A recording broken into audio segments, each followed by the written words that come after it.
주님, 이 밤에 저희가 주님의 말씀을 나누기 전에 주님이 필요하다고 함께 고백하였습니다. 주님, 우리 마음에 다시 한번 찾아와 주셔서 잊었던 주님의 사랑을 기억나게 해주시고, 잊었던 우리의 고백을 상기시켜 주시고, 잊었던 주님의 그 크신 은혜를 깨닫게 하여 주옵소서. 예수님 이름으로 기도합니다. 아멘.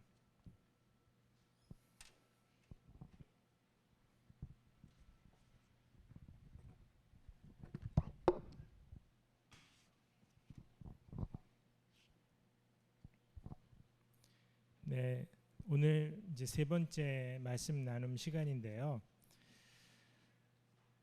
함께 나눌 말씀 이제 레위기서에서 생각해 보았습니다. 우리가 어떻게 이 세상에서 자본주의라는 그런 세상 속에서 살아가면서 함께 더불어 사는 세상을 만들어 가려면 어떤 것들을 염두에 둬야 할지를 알려주는 말씀이라고 생각해서 이제 이 본문을 준비를 했습니다. 저희들 뭐 다 뉴스를 통해서 아시고, 그 다음에 실제로 교우 중에 한 가정은 침수 피해를 당해서 수련회를 못 오게 됐죠. 저도 아는 집인데, 아무튼 이번 비가 꽤 큰 비였고 그것 때문에 목숨 잃은 분들이 꽤 여럿 있었습니다. 그 중에 이제 제일 안타까웠던 사연은, 모든 죽음이 다 안타깝지만 반지하 방에서 이제 참변을 당한 일가족 3명의 뉴스였어요.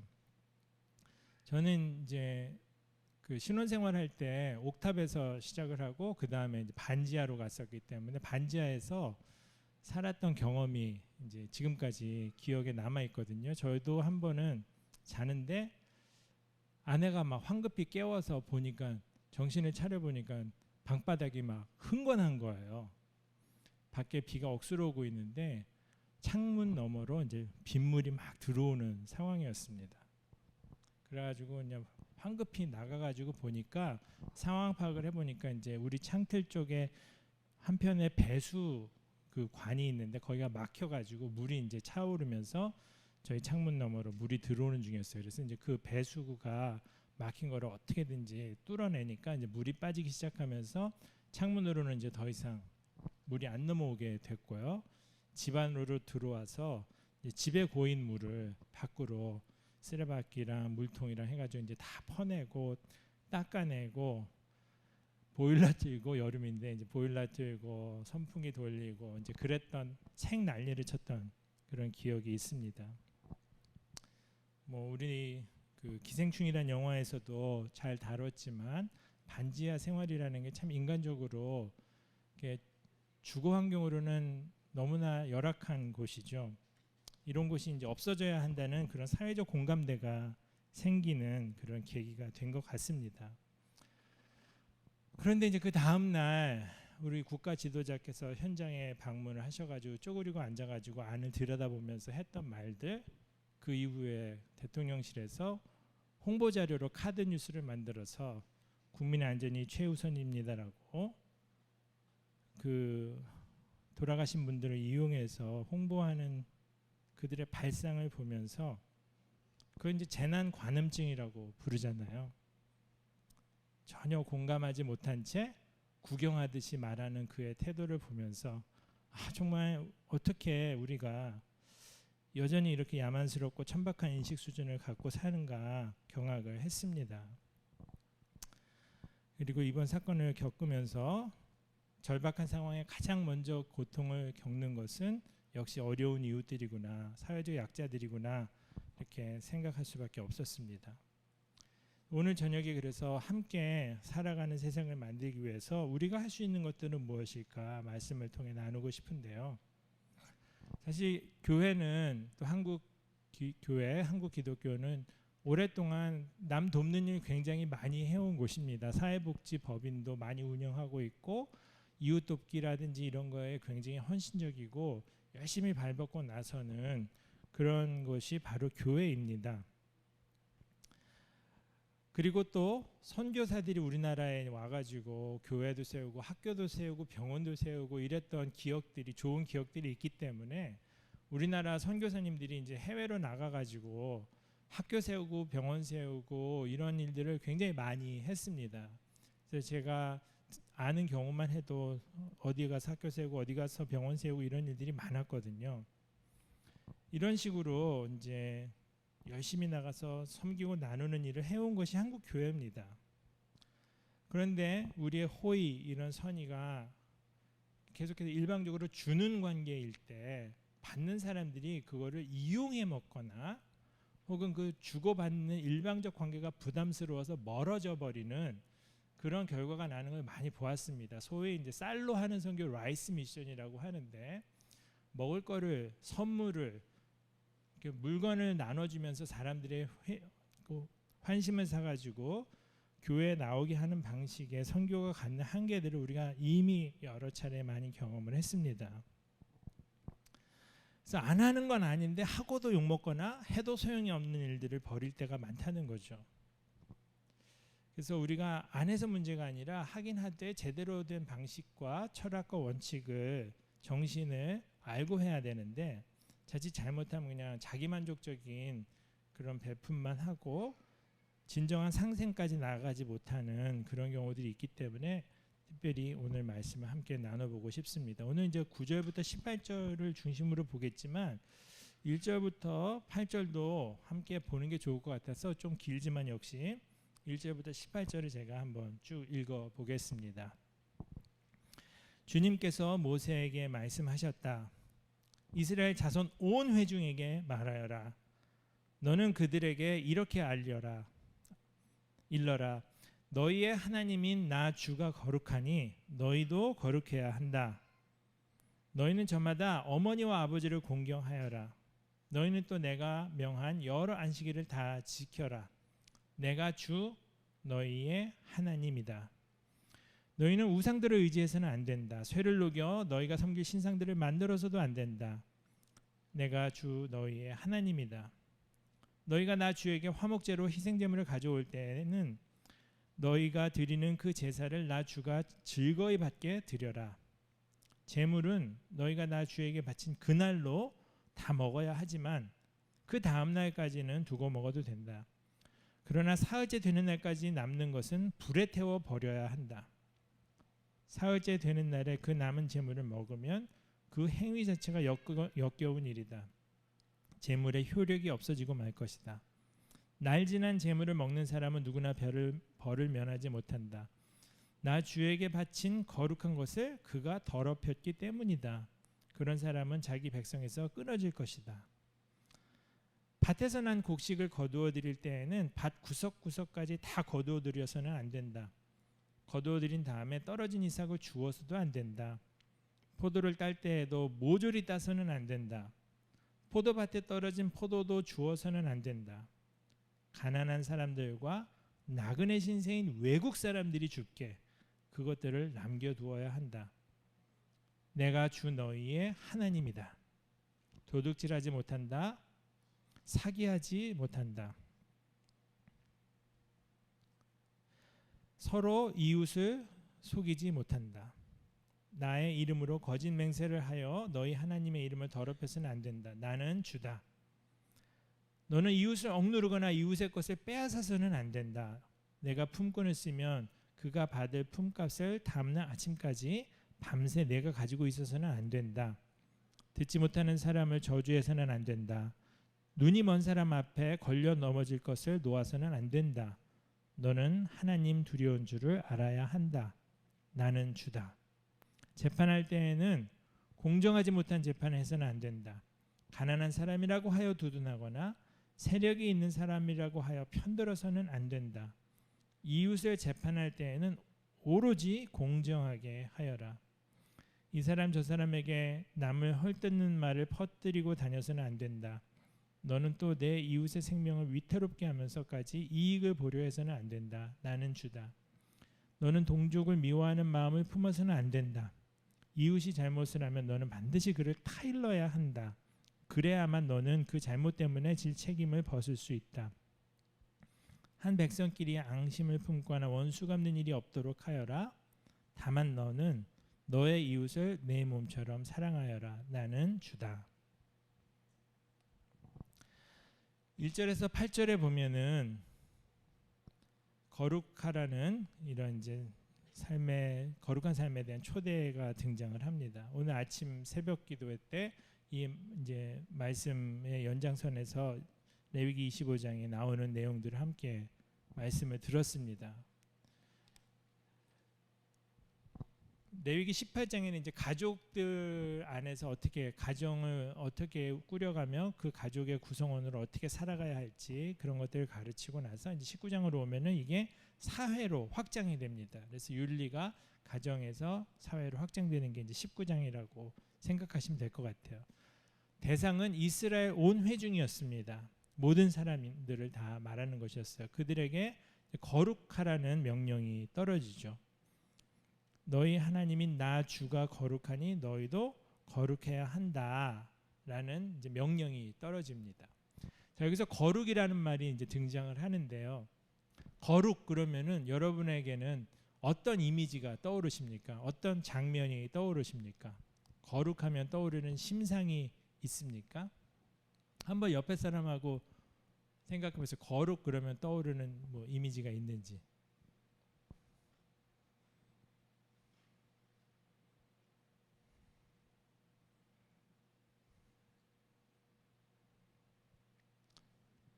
네, 다양한 이미지들이 떠오르실 것 같아요. 저는 이제 거룩 그러면은 흔히 이제 떠오르는 이미지가 이렇게 성경책 금장 혹은 옛날에 이제 빨간색 테두리가 있는 성경책들이 있었는데 그런 걸 이렇게 딱 끼고 이렇게 교회 열심히 걸어가시는 그런 장로님 권사님들 보면 이제 그런 이미지가 거룩이라는 이미지로 많이 떠올랐었거든요. 거룩 그러면은 이제 하나님 앞에서 경건하고 막 그런 모습들이 떠오르게 됩니다.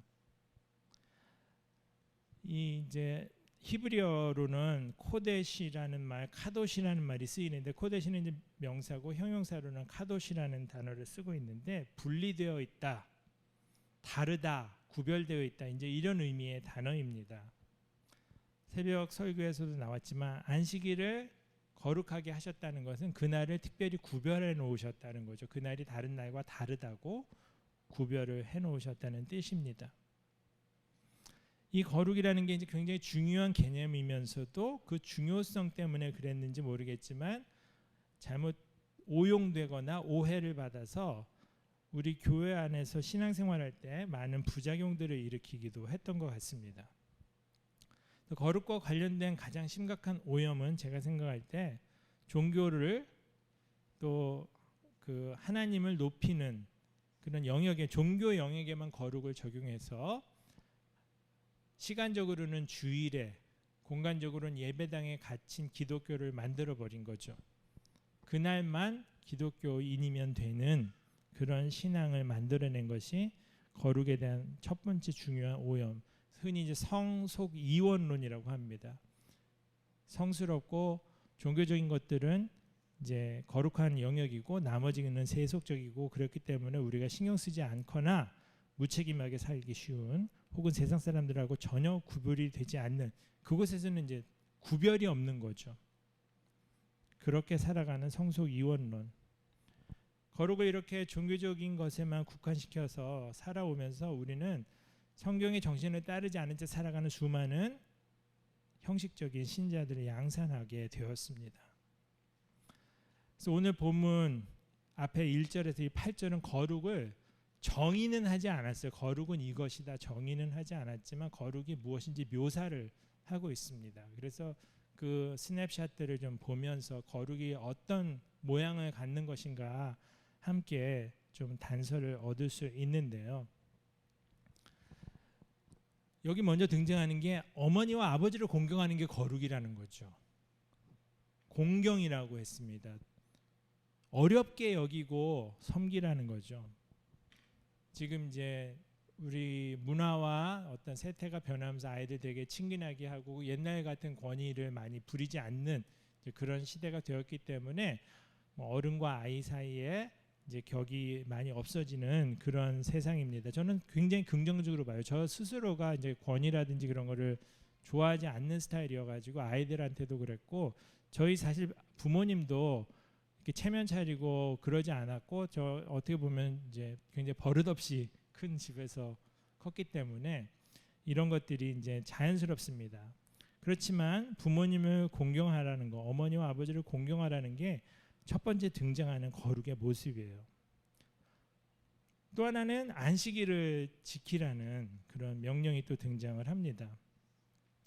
하나님을 주로 섬기는, 하나님을 창조주로 고백하는 모든 사람들은 6일 일했으면은 하루는 꼭 멈추라는 것입니다. 그렇게 거룩은 수직적인 차원에서 모습이 있고 또 수평적인 차원에서 모습이 있다는 것을 1절에서 8절 또 그 이후의 절에서 보여주고 있습니다. 이제 레위기 주석을 썼던 그 데렉 티드볼이라는 그 이제 신학자가 사회적 자본이라는 거를 그 자기 주석서에서 언급을 했어요. 이 세상이 좋은 사회가 되기 위해서는 뭐 금융 자본도 필요하고 인프라 여러 가지 이제 도로나 이런 체계들이 다 필요하지만 무엇보다 사회적 자본이 갖춰져야 되는데, 이거는 이제 다른 걸로 표현하자면 시민 의식이 성숙한다든지 사람들을 배려하는 공동체 문화가 있다든지 사람들을 돕고 또 더불어 살아가는 그런 정신들이 잘 이제 뿌리를 내린 문화가 된다는 것을 의미합니다. 이렇게 서로가 사회에 기여하면서 더 나은 세상을 만들어가는 주체가 되어 살아가려는 그런 정신이 살아있는 곳이 사회적 자본이 충분한 곳이라는 거죠. 제가 이제 이사 가기 전에 개봉동으로 이사 갔는데 그 전에는 이제 서교동에 살았는데요.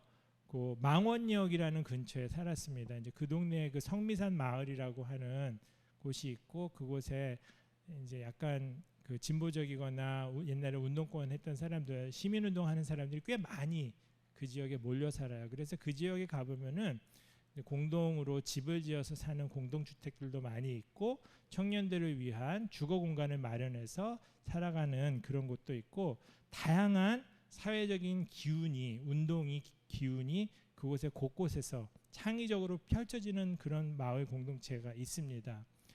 서울이지만 그래도 어떻게 더불어가는 세상을 만들까 하는 이제 종교를 떠난 시민사회 운동하는 사람들이 많이 몰려 있는 곳이에요. 예를 들면 이제 그런 곳이죠. 레위기는 사실은 그 시민사회 운동을 뛰어넘는 너무나 탁월하고도 훌륭한 정신들을 많이 알려주는 책이라고 할 수 있습니다.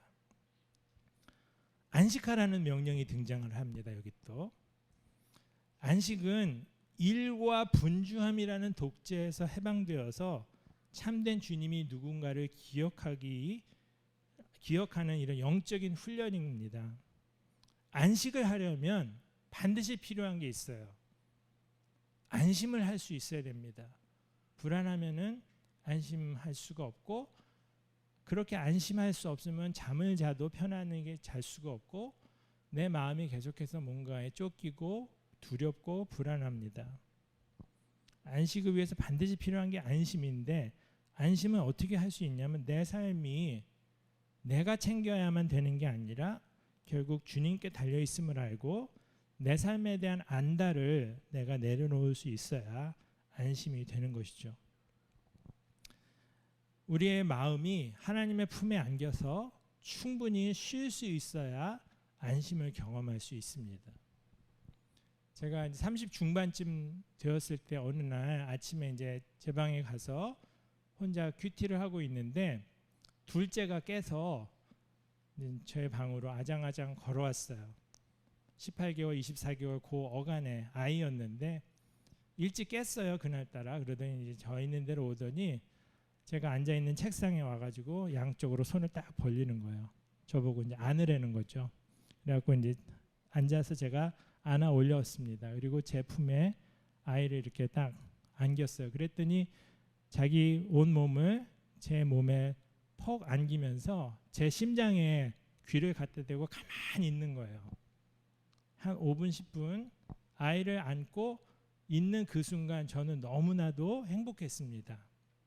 아이도 그때 가만히 있는 거예요. 그러더니 됐다 그러는 거예요. 그러더니 이제 저를 밀어요. 됐다고. 그래서 이제 내려줬더니 이제 하루를 시작하더라고요. 저는 이제 그 이미지가 저한테 굉장히 인상적이었어요. 우리가 과연 하나님의 품에서 그렇게 안심을 경험하면서 내 여러 가지 염려를, 걱정을 내려놓을 수 있는가? 자본주의라는 이 끝없는 쳇바퀴 속에서 우리가 어떻게 살아가야 할지, 어떻게 멈추는 연습을 할 수 있을지, 엄청난 풍요를 이루었지만 엄청나게 영적으로 빈곤한 이 세상에서 우리가 이런 극심한 영적 빈곤을 살아가면서 어떻게 멈출 수 있을지. 하나님은 이제 이 세상 천지를 다 창조하시고 인간이 제일 마지막에 창조되도록 순서를 그렇게 하셨잖아요. 인간이 창조되고 나서는 그 다음날 안식을 하셨습니다. 그래서 인간은 태어나서 이 땅에 존재하면서 바로 다음날 했던 게 쉬는 거였어요. 쉬고 그 다음에 한 주를 시작을 했습니다. 그래서 우리의 리듬은 쉬면서 하나님을 누리고 경험한 것으로 한 주를 더 살아가는 그런 리듬이어야 하는 것입니다. 지쳐가지고 겨우 그냥 초죽음이 돼가지고 조금 쉬어서 다시 한번 초죽음이 되는 세상을 사는 게 아니라 하나님이 주신 그 안식을 경험함으로써 한 주를 살아갈 힘을 얻고 아무 대가 없이 얻은 그 휴식으로 새 힘을 얻는 것이 우리의 존재인 것입니다. 또 여기 보면은 좀 독특한 명령 중에 하나가 하나님께 화목제물로 드렸던 음식에 관한 규정이 있어요. 처음에는 이제 그걸 당일날 다 먹어야 되지만 다 못 먹게 되면 이제 다음 날까지 먹어도 된다. 약간 이제 이렇게 유두리를 두고 유연하게 적용하는 것처럼 말씀하셨는데, 근데 셋째 날 그걸 먹으면은 이제 제사의 효력도 다 소용이 없어질 뿐만 아니라 이 백성들 가운데 끊어질 것이다라는 아주 무서운 말씀을 하시거든요. 하나님께 제물로 드렸던 그 음식을 3일째 먹으면 이렇게 된다는, 이게 도대체 뭐길래 이렇게 심각하게 따지고 들어오시나 그런 생각이 듭니다. 하나님께 드렸던 제물에 관한 규정은 이제 하나님과의 관계에서 수직적인 의미의 거룩인 것이죠.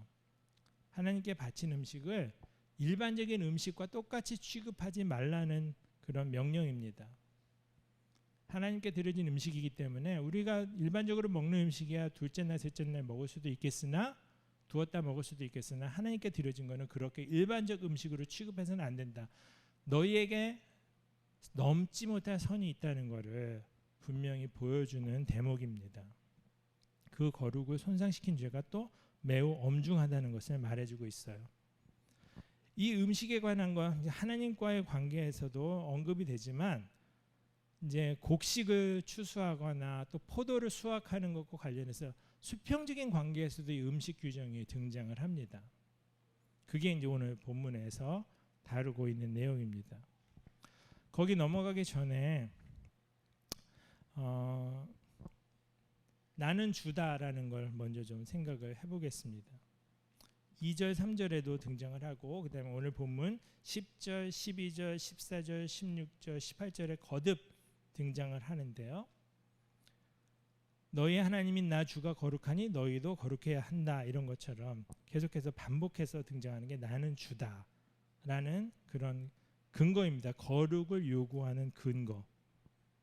마태복음 5장 48절에도 같은 취지의 말씀이, 예수님이 이제 말씀하신 게 있어요. 그러므로 하늘에 계신 너희 아버지께서 완전하신 것 같이 너희도 완전하여라.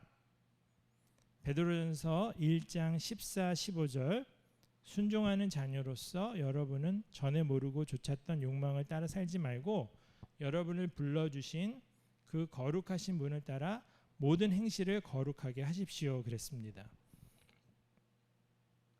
헨리 나우엔이 이런 글을 남겼어요.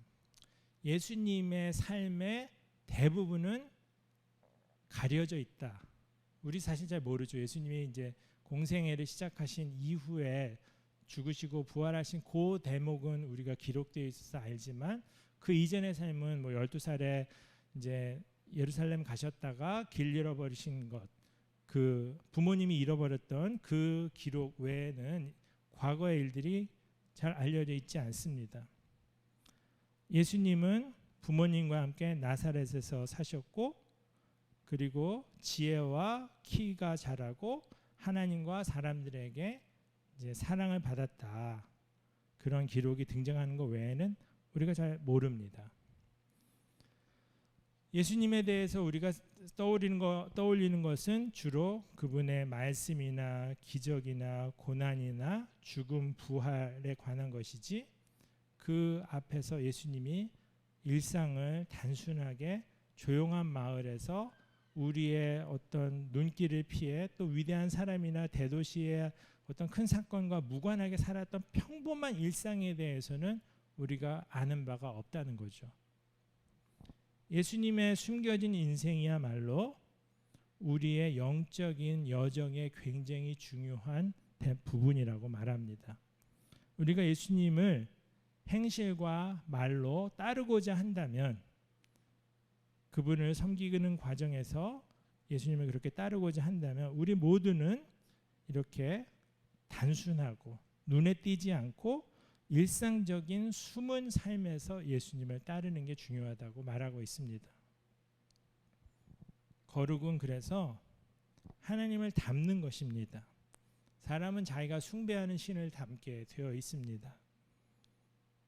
이 말씀은 그래서 레위기 모든 말씀들이 마찬가지지만 계명을 지켜라, 율법을 준수해라, 그렇지 않으면 너희들 큰일 난다라고 하는 그런 경고의 내용이 아니라 사람들의 가치관을 형성하고 태도를 형성하고 관점을 형성해주는 그런 가르침인 것이에요. 어떤 정신으로 사회생활을 하고 세상살이를 해야 할지를 알려주는 책이 바로 레위기인 것이고 수직적인 차원과 수평적인 차원이 사실 다 중요하다는 것을 말을 해주고 있습니다. 하나님이 공포스럽고 두려운 독재자이기 때문에 우리가 벌벌 떨면서 눈치 보고 그분의 계명을 지켜야 한다는 것이 아니라 그분의 성품과 사랑을 배워서 우리도 닮아가라는 것입니다. 하나님 때문에 우리도 거룩해지라고 초대하는 것이에요. 그 연장선에서 우리는 부모도 공경해야 하고 안식일도 지켜야 하고 하나님께 드린 제물을 함부로 대하지 말아야 하고 또 우리가 이 땅에서 거두는 곡식들 이런 수확들도 남들과 나누는 법을 배워야 한다는 것을 말해주고 있습니다. 그럼 우리가 무엇으로 구별되어야 할까요? 제가 이제 섬기고 있는 그 IBF라는 선교단체가 1956년에 시작돼 가지고요. 2006년에 이제 50주년을 맞이했습니다. 50주년을 맞이하면서 이제 여러 가지 프로젝트 때문에 이제 모금을 하는 책임을 제가 맡았어요. 그때 이제 사실 여기 있는 한 자매를 초대해서 같이 일하자고 했었는데 같이 일을 하지는 않게 됐어요. 이따가 광고 시간에 만날 자매님인데 그 자매님 저에게 모금 프로젝트 때문에 이제 영입을 하려고 그러다가 더 좋은 곳으로 가고 말아서 붙잡지를 못했어요. 그때 이제 모금하면서 여러 가지 우리가 어떤 메시지로 후원자들에게 모금을 해야 되는가 그 메시지를 찾기 위해서 여러 상황들을 살필 때 한 가지 이제 주목하게 됐던 설문이 있었는데 시사저널이었어요. 시사저널에서 이제 냈던 건데 천주교, 개신교, 불교 이런 주요 종교들 중에 유독 기독교의 인구가 감소하고 있다고 그 당시 이게 2005년 그때 일이거든요. 기독교만 유독 개신교만 감소하고 있다는 그런 이야기를 하면서 그때 설문조사에 응했던 사람들이 그 원인으로 지목한 것이 기독교인들의 말과 행실의 불일치를 이야기를 했습니다. 사실 최근에도 비슷한 설문조사 결과가 발표가 되었고 또 그것 때문에 이제 세미나를 열어서 설문조사 결과를 발표하고 이 말과 신앙과 말과 행실의 불일치가 이제 한국 교회의 고질적인 문제라는 이제 그런 이야기들을 하는 걸 들었습니다. 저도 사실 한동안 이제 한국 교회가 말은 잘하지만 그 말만큼 실천하지 못하는 게 문제라고 하는 생각을 하고 했었어요. 그런데 이제 점점 최근 들어서는 저는 한국 교회에서 나오는 말도 심각하게 잘못되어 있고 오염되어 있다는 생각을 지울 수가 없습니다. 말을 못 지켜서 문제가 아니라 말 자체가 지금 오염이 돼 있는 거예요. 이 말은 어디서 옵니까? 사실 생각과 가치관에서 오는 거예요. 거기서 나오는 말이 오염이 돼 있어요. 행동도 마찬가지죠. 우리의 행동도 우리의 가치관이 결국은 은연중에 배워 나오게 되어 있습니다. 생각이 잘못되면 말도 헛나오고 행동도 잘못될 수밖에 없는 거예요. 그래서 우리 가치관과 생각이 먼저 말씀으로 잘 다져져야 하는데 그 연장선에서 실천까지 가야 하는데 이것이 많이 무너져 있는 것 같습니다. 생각이 잘못돼 있어 엉뚱한 거 생각하고 있으면 엉뚱한 말이 나오는 사건 중에 하나가 최근에 이제 그 국민의힘 의원이 수해 현장에 가서 봉사활동한답시고 가가지고 비 좀 더 왔으면 좋겠다. 사진 잘 나오게 이 말을 하지 않았습니까? 제가 이제 주목했던 거는 그 순간에 옆에 있던 여자 의원 한 분이 그 김성원이라는 사람의 팔뚝을 찰싹 칩니다. 입방정 떤다고 이제 한 말이 한 거죠. 이 여자 의원은 방금 했던 이 말이 문제라는 걸 직감적으로 느끼고 이 행동을 했어요. 그 옆에 권성동은 아무런 반응이 없더라고요. 원래 남의 말 안 듣는 사람이겠지만 자기 당의 의원이 그런 철딱선이 없는 말을 상황에 맞지 않게 했는데도 불구하고 전혀 반응이 없어요. 그게 필터에 걸리지 않는 거죠. 잘못된 생각은 반드시 잘못된 말로 이어지게 되어 있습니다. 교회의 말이 교회가 나누고 공유하는 언어가 생각이 지금 너무 많이 오염되고 왜곡되어 있는 것 같아요. 카톡교라고 불러요. 기독교를 지금. 카톡방을 통해서 막 퍼지는 그런 것들. 그래서 제가 그 보면은 가끔씩 이제 저한테는 잘 안 오는데 가끔씩 이제 올 때 있거든요. 그러면은 정말 근거 없는 그런 가짜 뉴스들 선동하는 이야기들이 카톡을 통해서 퍼지는데 열심히 사명감을 갖고 퍼나르는 사람 거의 대부분 기독교인들이라는 거죠. 너무 안타까워요.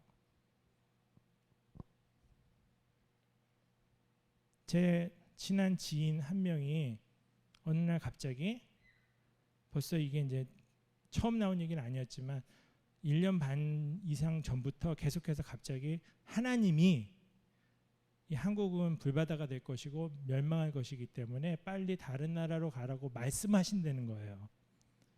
그래갖고 캐나다를 간다, 뭐 홋카이도를 간다 그러다가 코로나 때문에 계속 안 되니까 택도 없는 얘기죠.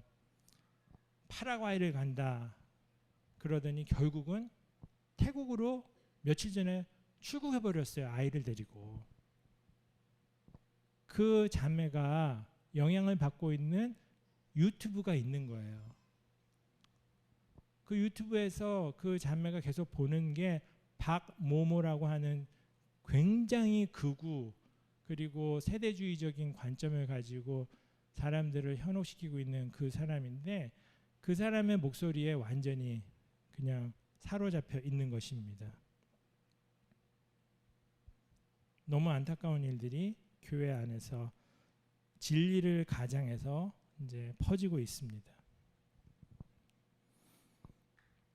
우리는 이런 현상들 속에서 내가 스스로 말씀을 분별하고 우리가 함께 대화하면서 진리를 찾아가고 또 그것을 적용해가는 훈련이 없이 일방적으로 누군가에서 주입되는 것을 받았던 그 가르침에 종속되는 것들이 얼마나 위험한 것인가를 다시 한번 이런 대목에서 보게 됩니다. 우리는 말과 실천에서 구별되어야 하겠지만 무엇보다 생각과 가치관에서 구별되어야 합니다.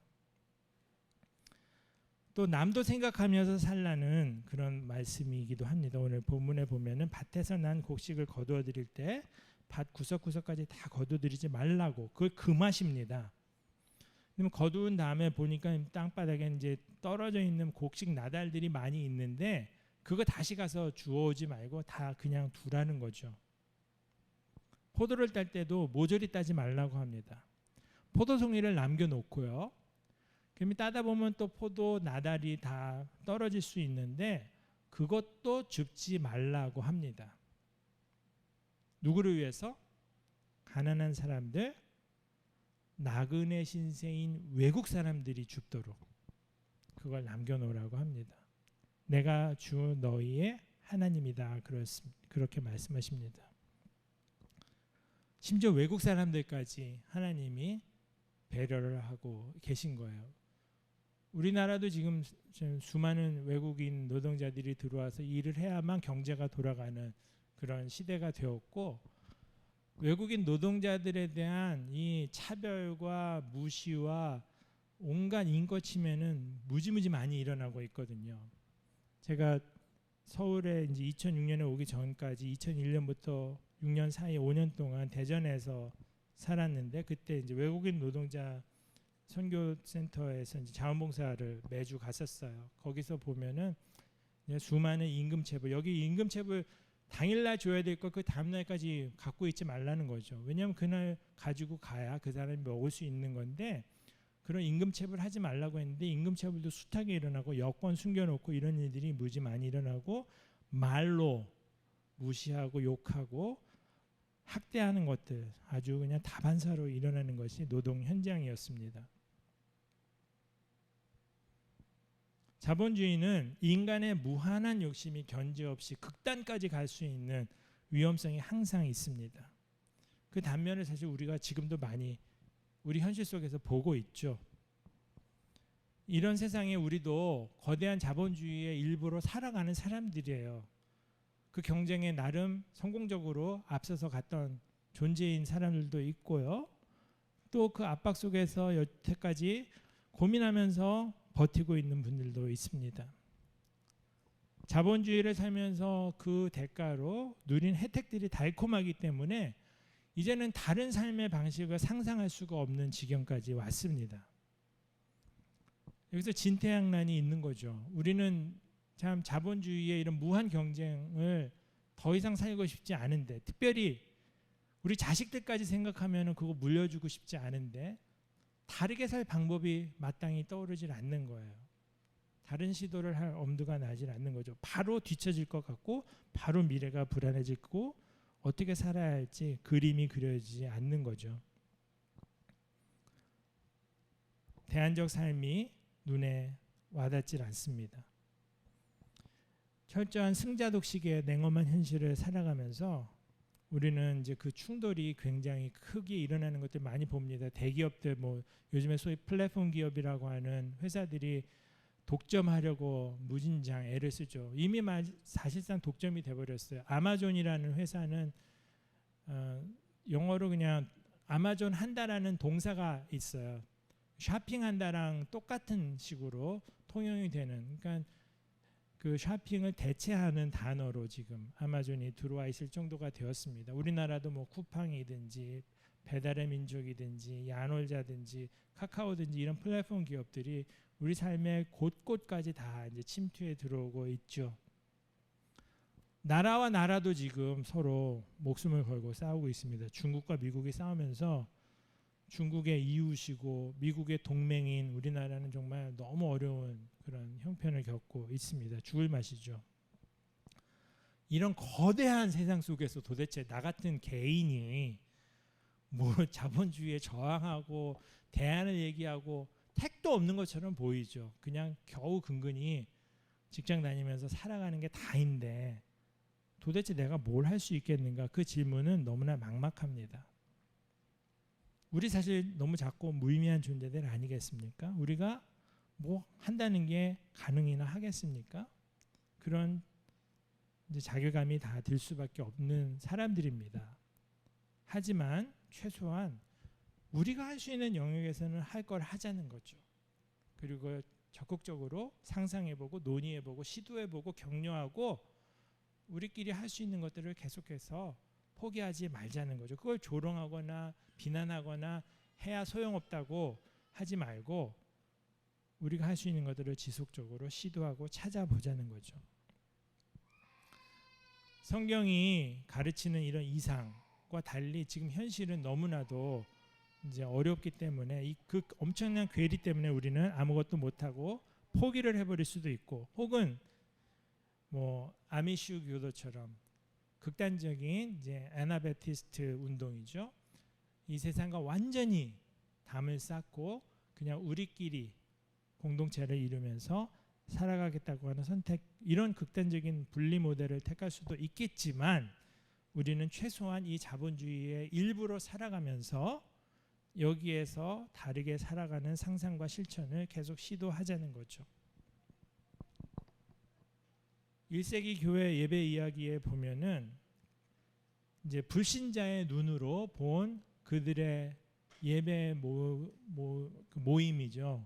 그걸 관찰한 기록이 이제 등장을 합니다. 푸블리우스라고 하는 주인공이 가상의 인물이 등장을 했는데, 거기에서 흥미롭게 묘사되는 대목 중에 하나가 노예와 주인이 한 자리에 와서 예배하는 장면이에요. 한 사람은 분명히 볼 때 노예고 또 한 사람은 주인인데 이 둘이 음식도 함께 나누고 심지어는 이 주인이 노예에게 음식을 양보하기도 하고, 이런 장면을 이 불신자인 푸블리우스가 보면서 너무나 충격을 받는 거죠.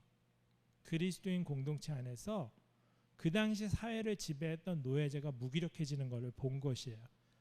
자본주의가 무기력해지는 것을 교회 안에서 보는 거죠. 자본주의가 밖에 나가면 너무나 강력한 체제지만 우리가 그걸 저항할 수 없지만, 돈의 힘이 교회에 들어왔을 때 급격히 약해지면서 돈을 초월한 새로운 인간관계를 교회 안에서 보고 경험한다면, 그러면 우리는 얼마든지 다양한 상상을 해볼 수 있을 것이라고 생각합니다. 세입자를 배려할 수 있는 집주인이 되는 것, 종업원을 인간적으로 대우해주고 그들에게 합당한 보상을 해주는 그런 사장이 되는 것, 나의 후임들에게, 나보다 밑에 직급들에게 갑질하지 않는 것, 이런 것들이 다 우리 그리스도인들이 자본주의 세상 속에서 할 수 있는 일들인 것입니다. 또 할 수 있는 게 뭐겠어요? 불이익을 기꺼이 감수하는 거죠. 공정이 시대 정신이 되었습니다. 그래서 특권이나 혹은 불평등이 벌어지는 이런 현실을 간과하지 않고 문제제기하는 시대가 되었어요. 굉장히 좋은 현상이라고 생각합니다. 공정이 중요한 화두가 되었고, 특별히 이제 젊은 층들이 기성세대를 향해서 도전하는 그 목소리가 기성세대를 경각심을 갖고 정신 차리게 만들었어요.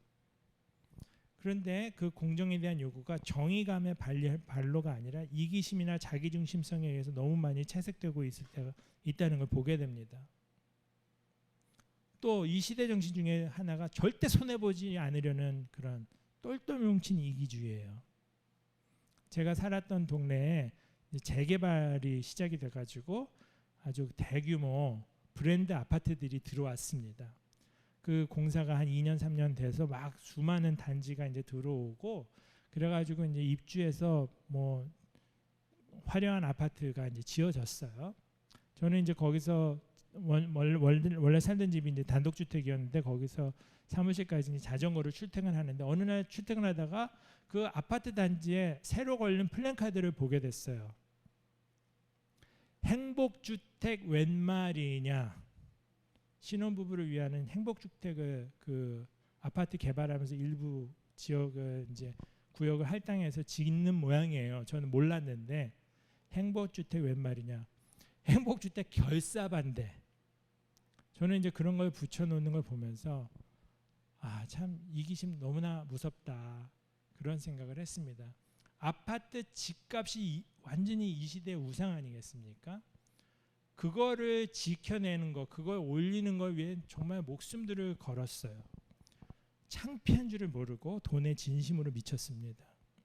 부끄러운 줄도 모르고 하는 행동들이 곳곳에 많이 벌어지고 있어요. 그럴 때 우리는 예수님이 마태복음 5장 산상수훈에서 말씀하신 것처럼 이런 선택을 하는 사람들이 되어야겠습니다. 38절부터 제가 42절까지 마태복음 5장입니다. 눈은 눈으로 이는 이로 갚아라 하고 말한 것을 너희는 들었다. 그러나 나는 너희에게 말한다. 악한 사람에게 맞서지 말아라. 누가 내 오른쪽 뺨을 치거든 왼쪽 뺨마저 돌려대어라. 너를 걸어 고소하여 내 속옷을 가지려는 사람에게는 겉옷까지 내어 주어라. 누가 너더러 억지로 오리를 가자고 하거든 십리를 같이 가 주어라. 내게 달라는 사람에게 주고 내게 꾸려고 하는 사람을 물리치지 말아라.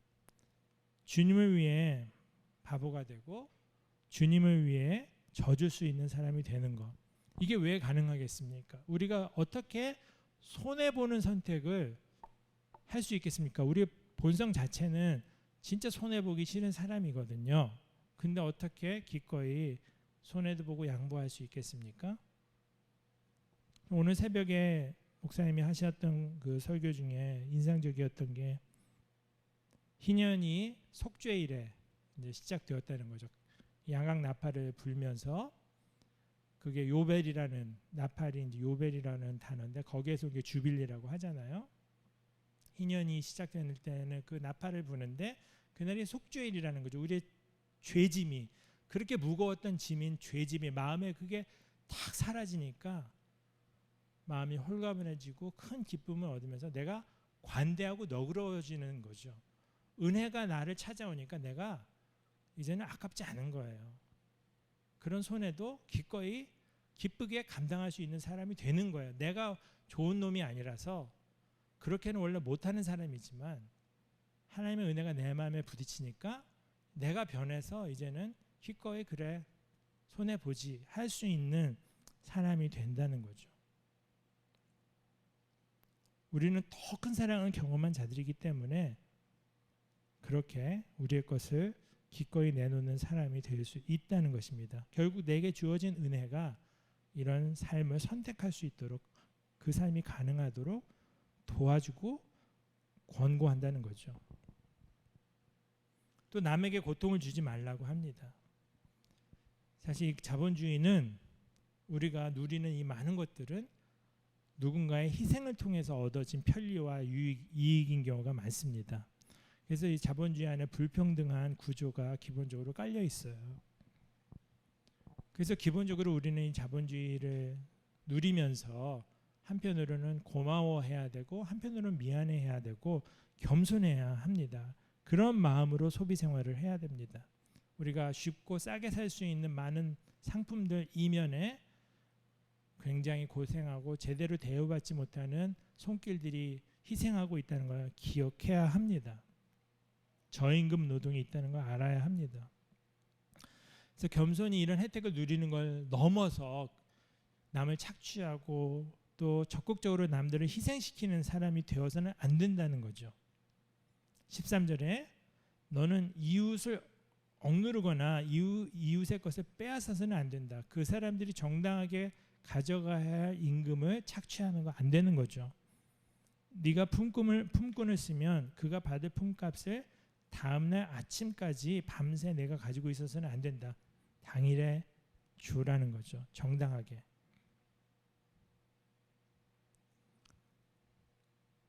세력이 있는 사람 편들지 말라고 재판에서는 그렇게 이야기를 합니다. 남을 헐뜯는 말을 하고 다니지 말라고. 그러면서 생명을 위태롭게 하면서까지 이익을 보려 해서는 안 된다는 말을 16절에서 하고 있습니다. 특정 일들은 특정 노동은 생명을 담보로 해야 하는 일이죠. 우리나라에도 가끔씩 노동 현장에서 안타깝게 죽어가는 청년들 소식을 우리가 듣죠. 잘 고쳐지질 않더라고요. 그때마다 뉴스에 나오고 그때마다 안타까워하지만 그게 또 지나가면은 없던 일처럼 다시 노동 현장은 돌아갑니다. 실제로 너무너무 노동 현장이 안전한 현장이 되게 만드는 게 어렵다고 해요. 제가 아는 분이 옥상에서 높은 건물 30층, 40층 옥상 같은 데서 아파트 단지에서 방수 페인팅 하는 일을 하시는 분이 있어요.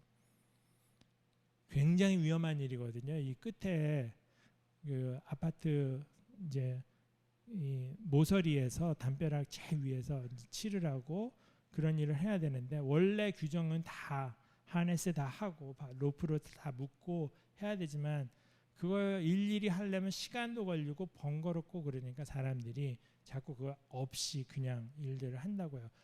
자칫 한순간 핑 돌아서 헛디디면은 그냥 추락해서 사망할 수밖에 없는 그런 위험한 현장인데도 그렇다고 해요. 그뿐만 아니죠. 이제 경영자들이 정말 생명을 중시해야 되는데 돈을 중시하기 때문에 생기는 그런 많은 문제들 지금도 벌어지고 있죠. 최근 일은 아니지만 95년에 우리나라에서 이제 백화점이 무너지는 사건이 있었어요. 여러분들도 좀 나이가 좀 있으신 분들은 기억할 사건이에요. 삼풍백화점이라고. 저는 이제 그때 IBF 간사였고 여름 수련회에 들어가 있을 때였는데 여름 수련회 중에 이 소식을 들었습니다. 백화점이 무너졌다는 뭐 도대체 상상을 못하고 이해를 못할 뉴스를 그때 들었어요. 그때 이제 학생이었던 한 자매가 수련회를 안 오고 삼풍백화점을 갔었어요. 그날 그 자리에 사실은 있었지만 백화점이 무너지기 불과 몇 분 전에 나와가지고 그 화를 면했거든요. 그 자매가 그 뒤로 정신을 바짝 차리고 IBF 활동 열심히 했다는 간증을 제가 알고 있는데 그 삼풍백화점이 그냥 순식간에 무너진 게 아니고 무너질 만한 여러 징후들이 있었습니다. 그래서 그것 때문에 대책회의를 하고 있는 중에 삼풍백화점 회장인 사람과 경영진과 전문가들이 모여서 대책회의를 하고 있는 중에 무너져 내렸어요. 이 대책회의는 다른 건물 동에서 하고 있었기 때문에 이들은 화를 면했습니다. 만약에 같은 건물에서 대책회의하고 있었으면 다 같이 죽었을 텐데 이 삼풍백화점의 회장인 이준이라는 분이 우리나라의 굉장히 유명한 교회 집사님이었어요. 이분은 여러 차례 경고를 들었지만 백화점을 닫지 않았습니다. 영업 때문에. 마지막 순간까지 어떻게든 이걸 계속 정상 영업을 하면서 어떻게든 그냥 넘어가려고만 했지 생명을 지켜야 한다는 그런 결정을 못했어요. 기독교인인데 502명이 죽었습니다. 한 번 순식간에 무너지는 몇 초 만에 그냥 일어난 일에 502명이 죽었어요. 937명이 부상을 당했어요. 6명은 끝끝내 못 찾았습니다. 조사를 받고 그럴 때 이제 경찰에 연행되고 막 그러는 상황에서 이제 기자들이 여러 질문하지 않습니까? 그때 했던 유명한 말이 있어요. 이준 회장이라는 분이 이런 얘기를 했습니다. 이보쇼 기자 양반, 백화점이 무너졌다는 건 다시 말해서 손님들에게도 피해가 가는 것이지만 우리 회사의 재산도 망가지는 거야. 그러면서 기자한테 소리를 질렀던. 저는 이제 교회가 사람들에게 도대체 뭘 가르쳐야 하는가 정말 이 대목에서 많은 생각을 하게 됩니다. 생명은 천하보다 귀한 것인데 그게 바로 성경의 정신인데 돈하고 비교할 수 없는 가치인데 어떻게 우리가 이렇게 돈에는 쩔쩔매고 돈을 하나님처럼 섬기되 인간은 철저히 무시하고 하나님은 없는 것처럼 하는 게 기독교 신앙이 되었을까 반성을 하게 됩니다. 극단으로 치닫는 이 자본주의 세상에서 생명을 위해서 천천히 가고 더디게 가고 기다리는 것을 위해서 돈을 쓸 수 있는 자세, 그게 이제 성경이 가르치는 자세 아니겠습니까? 이 모든 것은 사실 내 이웃을 내 몸처럼 사랑하라는 말로 요약이 됩니다. 다른 거 자세하게 여러 가지 규정들, 정신들 언급을 했으나 묘사를 했으나 진짜 경건은 내 이웃을 내 몸처럼 사랑하는 것이라고 했습니다.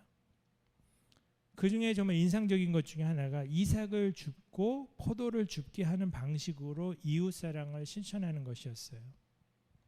많은 학자들이 주석가들이 이 대목에서 굉장히 참 좋은 영감을 받는다고 이야기를 합니다. 왜냐하면 이 방식은 내가 다 걷어서 내 것의 일부를 남에게 구제하는 식으로 베푸는 게 아니라 필요한 사람이 와서 직접 가져가는, 구걸하지 않아도 되는 그 구걸의 난감함을 모면하게 해주는 방식이라는 거죠. 얻으러 와야 되고 부탁해야 되고 내가 신세를 지는 것 때문에 머리를 조아려야 되는 그거를 생략할 수 있게 해주는 방식이라는 거죠. 또 비록 내가 직접 재배한 것은 아니지만 최소한이라도 그 생산활동에 내 노동이 들어가서 내가 직접 수고해 온 것이라는 자긍심을 가질 수 있는 방식이라는 것입니다. 타인들에게 자긍심을 줄 수 있는 사랑의 방식을 우리가 늘 고민해야 돼요.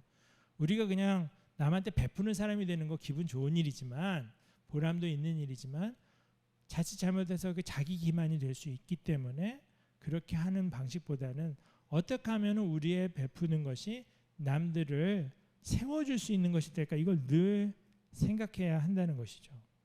굉장히 어렵습니다.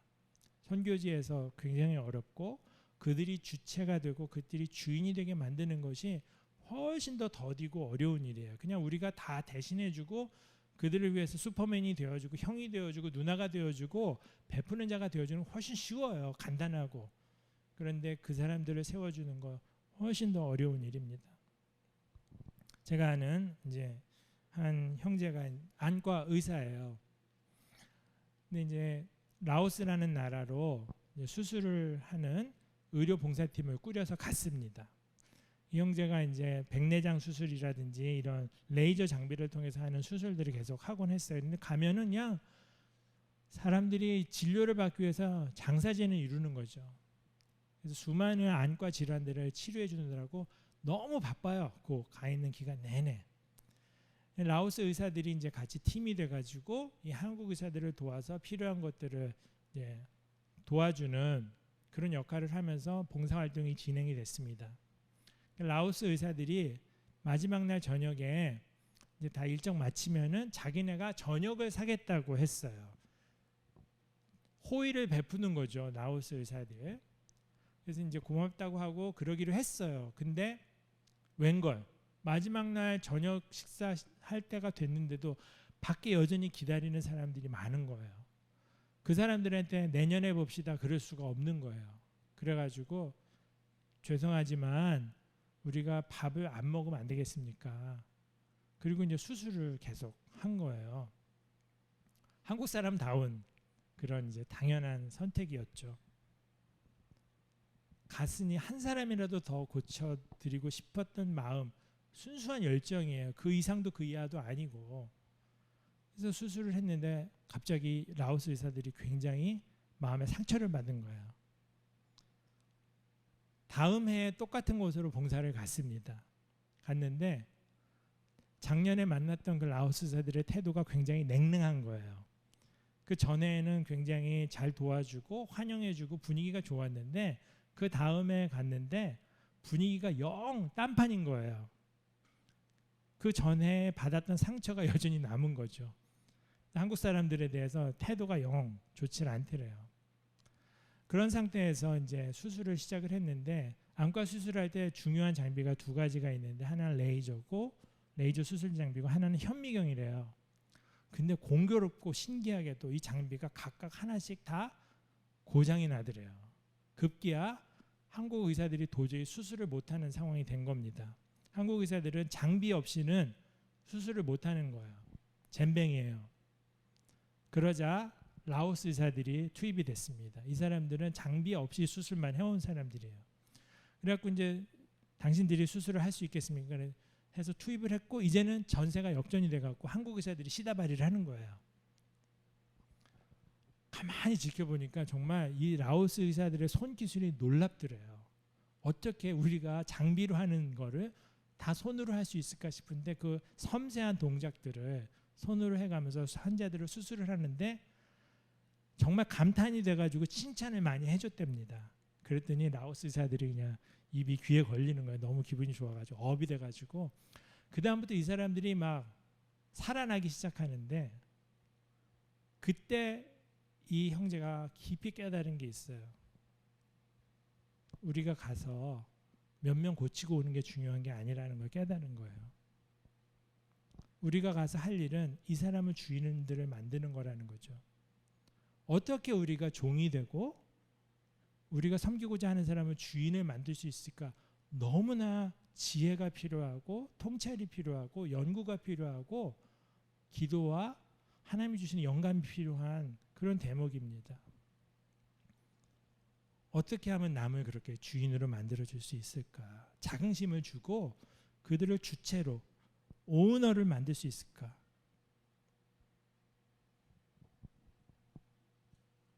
우리는 거대한 이 자본주의 사회 속에서 많은 상상력을 거세당한 채 그냥 노예처럼 사는 존재들이죠. 노예가 뭐 선택권이 있습니까, 사실. 우리는 자본주의의 태반 노예로 사는 존재들이에요. 노예제도가 이 당시에 있었죠. 레위기가 쓰이던 당시, 또 바울이 살았던 당시에 노예제가 있었습니다. 그 노예제를 다루는 그런 방식들을 성경에 보면은 노예제를 근본적으로 부정해 버리지는 않았어요. 그러나 그 노예제라는 거대한 체계 안에서 다르게 살아가는 모습을 곳곳에서 보여줍니다. 사실 노예제는 그 당시 사회가 돌아가는 근간이었어요. 오늘날 자본주의에 필적할 만한 영향력 있는 그런 제도였던 것이죠. 노예가 있었기 때문에 학문도 발전을 했어요. 인문학을 영어로 이제 humanities라고 하기도 하지만 liberal art라고 부르기도 하거든요. liberal, 자유로운 학문인 거예요. 그 자유가 어디서 오냐? 내가 노동으로부터 해방됐기 때문에 돈 있고 힘 있고 노예를 둘 수 있는 사람들은 그런 노동에서 해방된 자유가 있었기 때문에 거대한 질문도 할 수 있었고 철학적인 연구도 할 수 있었고 고상한 대화도 하면서 인문학의 발달을 할 수 있었던 것이죠. 노예는 그 시대를 지탱하던 그런 바탕이었습니다. 그들의 희생 덕분에 경제가 돌아갔고 학문이 돌아갔던 것이 노예제도예요. 그 제도 속에서 바울이 빌레몬이라는 사람에게 노예를 갖고 있었던 영향력 있는 이제 사람인데 그 빌레몬에게 썼던 편지가 빌레몬서죠. 그 빌레몬서를 보면은 바울이 노예제도라는 커다란 시스템 자체를 통속들이 부정하지는 않지만 빌레몬에게 굉장히 파격적인 요구를 합니다. 그의 종이었던 오네시모라는 사람이 도망을 갔어요. 오네시모는 유용한 사람, 쓸모 있는 사람이란 뜻인데, 근데 거기서 이제 바울이 말장난을 합니다. 오네시모가 useful한 인간이지만 지금은 너한테 useless하다, 필요 없는 무익한 존재가 됐다, 쓸모없는 존재가 됐다 그러면서 말장난을 합니다. 그런데 그 도망갔던 노예 오네시모가 바울을 만나서 회심을 하고 바울의 제자가 되고 복음을 전하는 전도자가 됩니다.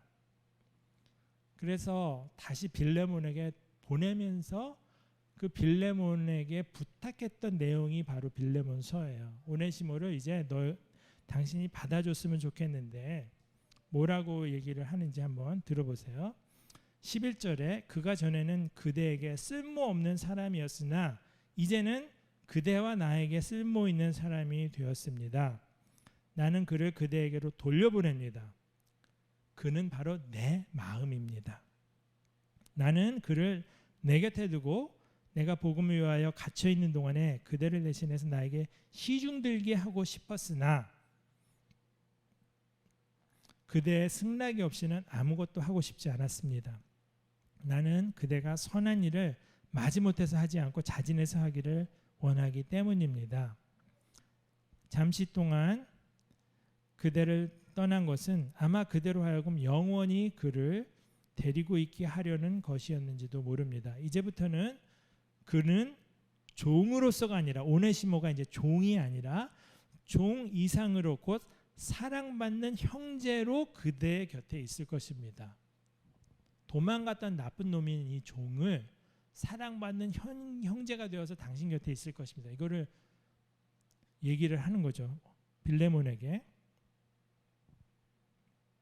특히 그가 나에게 그러하다면 그대에게는 육신으로나 주님 안에서나 더욱 그러하지 않겠습니까? 나에게 형제인데 당신에게는 더 형제 같지 않겠습니까? 그러므로 그대가 나를 동지로 생각하면 나를 맞이하듯이 그를 맞아 주십시오. 이제는 더 나아가서 이 오네시모, 도망간 노예 오네시모를 맞이해 줄 때 마치 바울을 맞이해 주는 것처럼 종에서 형제로, 형제에서 사도로 인정해 달라는 이 엄청난 요구를 지금 말을 부드럽게 하면서 빌레몬에게 하고 있습니다.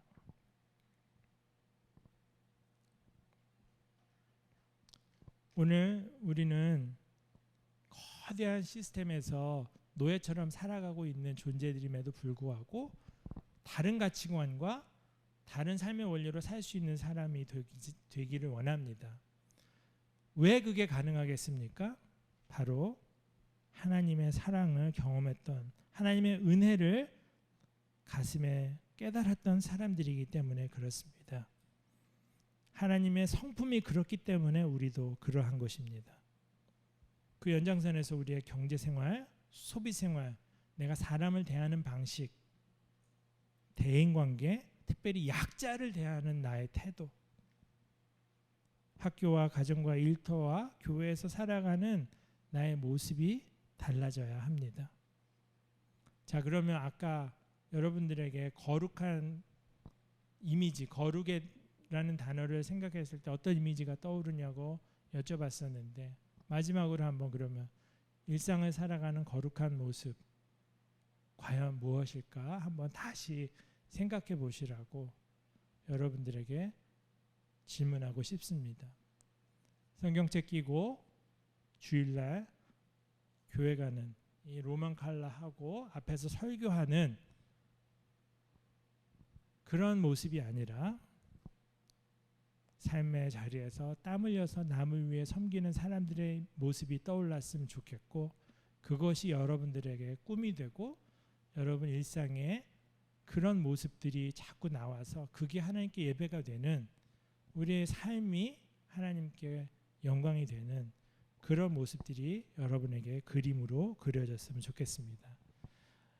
마무리하고 좀 같이 기도하겠습니다. 여러분들 하나님이 이 땅에서 부르셨는데 그냥 교회 잘 나오는 걸 넘어서 여러분의 삶 전체가 어떻게 달라져야 할까 생각해 보는 시간이 되었으면 좋겠습니다. 하나님, 일상을 살아가는 제가 이 일상을 어떻게 하나님께 예배로 드릴 수 있겠습니까? 내가 소비하는 것, 내가 시간을 보내는 것, 내가 친구를 만나고 사람을 만나고 나의 아랫사람들을 대하는 것, 직장 동료들을 대하는 것, 도대체 어떤 부분에서 하나님 달라져야 할까요? 또 어떻게 달라져야 할까요? 하나님께 여쭤보면서 우리를 붙들어 주시는 하나님의 은혜가 그런 변화를 소망할 수 있게 해달라고 같이 좀 기도하도록 하겠습니다.